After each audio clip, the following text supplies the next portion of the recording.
Nikmat terbesar yang Allah kasih kepada kita adalah nikmat kedekatan kita dengan Allah Subhanahu wa taala. Dan setelah itu Allah limpahkan nikmat-nikmat lain yang lebih banyak. Tapi yang paling utama adalah kedekatan kita dengan Allah. Makanya kalau Allah kasih kita nikmat dunia seisinya, tapi dicabut nikmat kedekatan dengan Allah, maka jangan kegeeran. Jangan-jangan itu bukan nikmat, tapi istidraj. Kalau kita ngerasa bahwa hidup kita kayaknya lebih nyaman daripada teman kita yang ahli ibadah, jangan kegeeran. Jangan-jangan kita sedang diberikan nikmat biasa, sedangkan dia diberikan nikmat yang luar biasa. Apa nikmat luar biasa? Kenapa dia miskin terus? Karena Allah pengen dekat sama dia. Mungkin dengan miskin dia sering berdoa. Dengan dia sakit dia sering berdoa. Dengan dia dapat masalah terus dia sering berdoa. Sedangkan kita ketika dikasih solusi ke lapangan rezeki jarang berdoa. Ibadahnya gak getol. Kita dikasih nikmat, dia dikasih nikmat. Tapi siapa yang lebih istimewa? Jangan-jangan dia lebih istimewa justru dengan kemiskinannya, dengan sakitnya, dengan masalahnya. Ini yang dirasakan oleh Abdurrahman bin Auf, teman-teman. Ketika Abdurrahman bin Auf dihidangkan makanan yang sangat banyak oleh istri-istrinya, Abdurrahman malah nangis, bayangin. Jadi dikasih satu buffet, makanannya semuanya ada dessert, appetizer, main course kayak gitu semuanya lengkap. Pas dilihat sama Abdurrahman, nangis. Kalau kita ngeliat itu nangis karena gak pernah makan seenak itu gitu ya. Ini nangis karena aduh kok gini-gini banget ya hidup saya kok nikmat banget sih.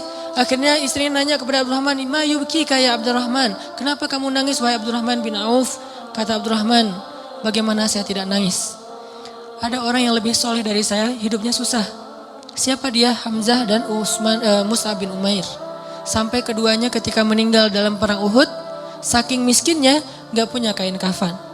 Satu-satunya kain kafan mereka selimut kecil yang kalau ditutup kepala kelihatan kaki. Ditutup kaki kelihatan kepala. Saking miskinnya gak punya apa-apa untuk dikafanin. Sedangkan saya yang amalnya sedikit Allah limpahkan nikmat yang sangat banyak. Saya jadi curiga kata Abdurrahman bin Auf. Curiga apa? Jangan-jangan mereka yang lebih soleh, kesolehan mereka itu dibalas oleh Allah nanti di akhirat. Makanya diirit di dunia. Sedangkan saya gak soleh-soleh amat. Ketidaksolehan saya itu dibalas di dunia. Terus dapat apa nanti saya di akhirat? Nangislah Abdurrahman bin Auf, gak jadi makan. Ini artinya orang kaya tapi gak GR. Kalau yang barusan kita baca di surah Al-Kahfi, orang kaya GR. Allah sayang banget ya sama saya. Nanti kalau saya meninggal pasti dikasih yang lebih banyak lagi. Ini teman-teman. Ternyata ukurannya biar kita gak GR itu adalah siapa yang paling dekat kepada Allah. Kalau ada orang kaya dengan kekayaannya rajin sedekah, kita harus acungkan jempol. Oh berarti dia dengan kekayaan itu makin soleh. Kalau kita dengan kekayaan rajin sedekah, rajin bantu orang lain, mudah-mudahan kita husnuzon di sini. Tapi kalau dengan kekayaan kita jadi lalai, jangan kegeeran. Di sini bukan bab husnuzon, tapi bab introspeksi diri. Jangan-jangan kita kena istijraj level 1 walaupun belum level 7. Gimana kita ngebedain anugerah sama istidraj? Indikatornya sederhana. Seperti apa hubungan kita dengan Allah lewat nikmat itu. Kalau nikmat itu menjauhkan kita dari Allah dan makin nikmat makin jauh, biasa-biasa aja, lempeng dalam urusan agama, berarti nikmat itu adalah istidraj. Kalau nikmat itu bikin kita makin bersyukur, bentuk syukurnya bisa makin dekat ke Allah dalam bentuk ibadah, bisa juga makin banyak manfaatnya ke orang lain dengan berbagi, berarti nikmat itu adalah anugerah. Dua-duanya nikmat, karena dua-duanya dinikmati. Tapi ada anugerah, fadl, ada juga istidraj. Jadi gimana pun kita dapat nikmat, hati kita wajilah. Apalagi nikmat dunia doang. Nikmat ibadah aja tetap wajilah. Nikmat ibadah kan, yu'tu nama atau. Berarti mereka sholat, puasa, zakat, sedekah, haji, umroh. Kayak gitu-gitu, tilawah, hafal Quran. Tapi hatinya masih wa qulubuhum wajilah. Padahal itu yang dikasih nikmat ibadah loh. Gimana kalau yang dikasih nikmat dunia? Karena gak mungkin kan nikmat ibadah itu istidraj. Mungkin gak? Nikmat ibadah istidraj. Allah membiarkan dia aja sholat sendiri. Gak mungkin kan? Istidraj itu hanya berlaku untuk nikmat dunia. Tapi kalau nikmat akhirat, ibadah, ketaatan, kedekatan dengan Allah, gak mungkin istidraj. Itu pasti nikmat yang hakiki tuh. Intinya adalah jangan ngerasa udah sempurna. Sehingga ketika Allah kasih kita nikmat, kita merasa diri kita emang pantas mendapatkannya. Bukan. Ketika Allah kasih kita nikmat, kita bilang sebetulnya saya gak pantas tapi Allah maha baik. Ketika Allah kasih kita hidayah, sebetulnya bukan saya udah sadar, Allah menyadarkan saya. Ketika kita dapat ujian, baru kita salahkan diri kita. Makanya hadis qudsinya yang saya sampaikan di booster, kalau kalian mendapatkan nikmat, janganlah kalian memuji kecuali Allah.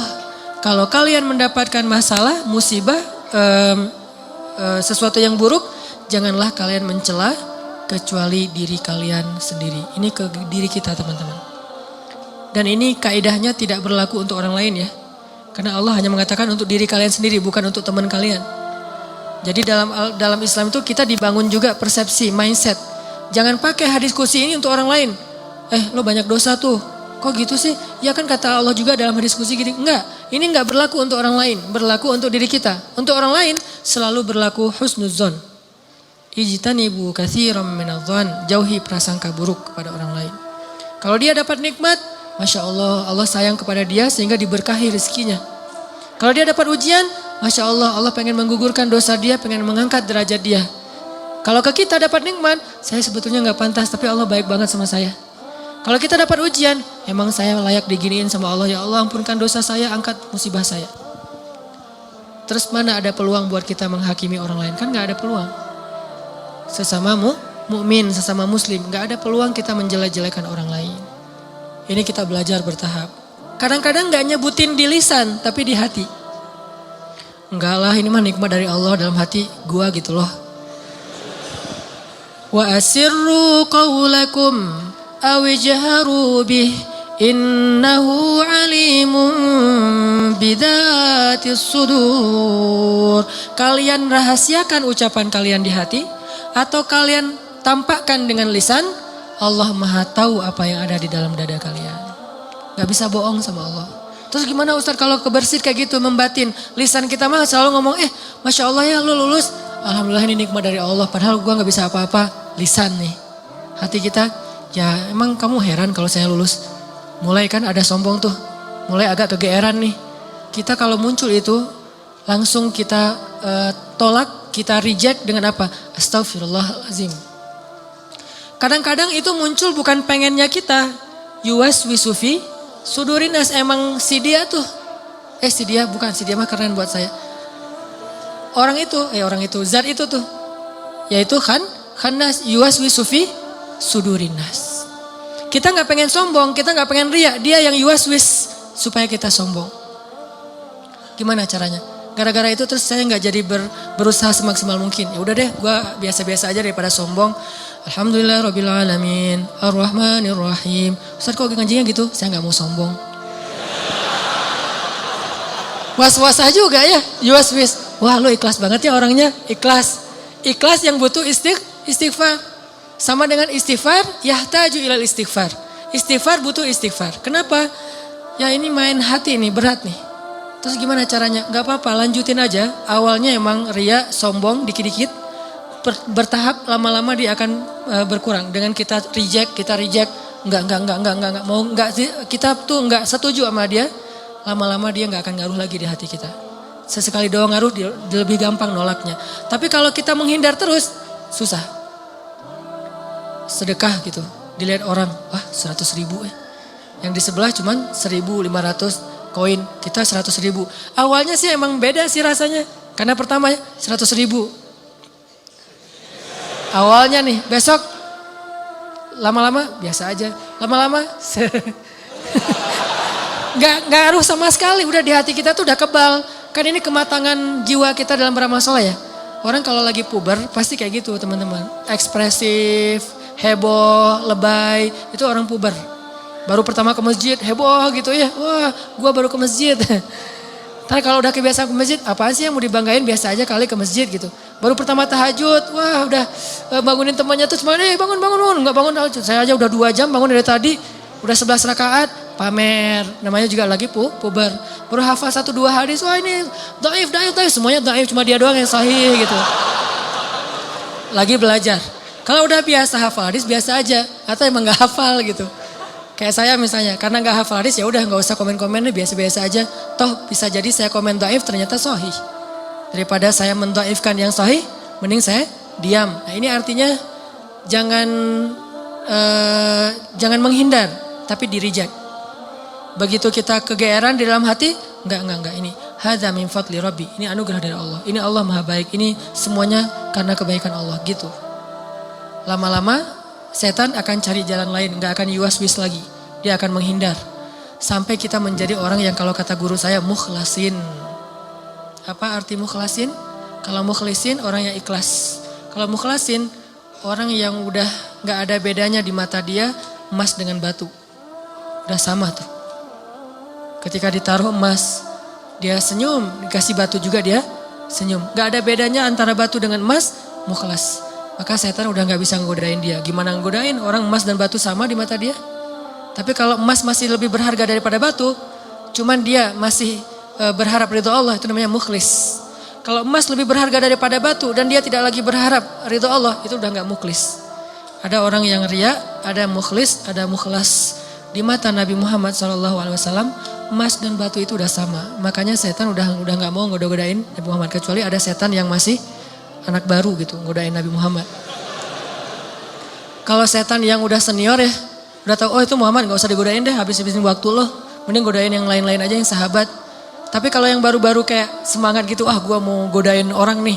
Pas ngeliat, ini ada lagi sholat digodain, Nabi Muhammad digodain. Kan sia-sia ya. Jadi kayak buang-buang waktu gitu. Dia godain Nabi Muhammad, begitu Nabi selesai sholat dipegangin, digulung sama Nabi, digantung di tiang masjid. Teriak-teriak gitu. Pas pagi-pagi anak-anak Madinah, anak-anak kecil gitu, pergi sholat subuh ngelihat ada bola tuh, mau diambil sama mereka, mau ditendang-tendang. Kata Nabi jangan. Udah ditendang-tendang mereka, dia udah kesakitan, dikeroyok sama anak kecil Madinah gitu. Bayangin jin di masa itu jadi bola. Terus ditendang-tendang sama anak Madinah, diambil sama Nabi, dilepas, terus dia lari. Baru dia sadar sekarang, saya ternyata salah godain. Yang digoda adalah Rasulullah SAW. Kata teman-temannya, lo sih gak nanya-nanya ke senior. Ini teman-teman artinya memang gak bisa sekaligus. Kadang emang kita kegeeran juga. Dan saya ngerasa kadang kegeeran. Lagi doa kayak kemarin misalnya, ya Allah saya doa di dalam hijir ya. Saya doa ya Allah kasih saya jalan agar saya bisa mengunjungi kamp pengungsi di Suriah. Saya pengen banget ke sana gitu, pengen ngelihat langsung. Mudah-mudahan dari situ semangat untuk bersosial, ngelakuin kegiatan kemanusiaan itu lebih kenceng lagi. Pulang dari sana nggak lama kemudian dapat jalan langsung. Insya Allah April mau ke kamp pengungsi misalnya, langsung kegeeran. Doa saya diijabah ya, keren ya. Yang muncul kayak gitu kan? Enggak. Kita tolak nih. Gimana nolaknya? Sebetulnya sih saya belum pantas ke sana, tapi Allah pengen ngasih saya ke jalan kebaikan gitu. Terus aja gitu. Lama-lama hal-hal yang kayak gitu nggak akan mempengaruhi keikhlasan kita lagi. Terakhir teman-teman, balik lagi kepada awal, kalau kita ngelihat ada orang dapat musibah, kita berhusnuzon dengan cara mudah-mudahan musibah ini mengangkat derajat dia. Kalau kita ngelihat teman kita dapat nikmat, kita berhusnuzon dengan mengatakan dia memang pantas mendapatkan nikmat itu karena Allah sayang sama dia. Sebaliknya kalau ke kita dapat musibah, kita katakan saya banyak dosa makanya dikasih ujian kayak gini untuk menghapus dosa saya. Kalau kita dapat nikmat, kita katakan saya sebetulnya gak pantas tapi Allah maha baik sehingga Allah memberikan kenikmatan ini untuk saya.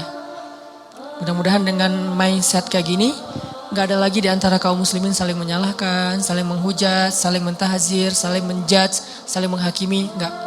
Kita fokus saja beramal masing-masing dan saling mendoakan orang lain.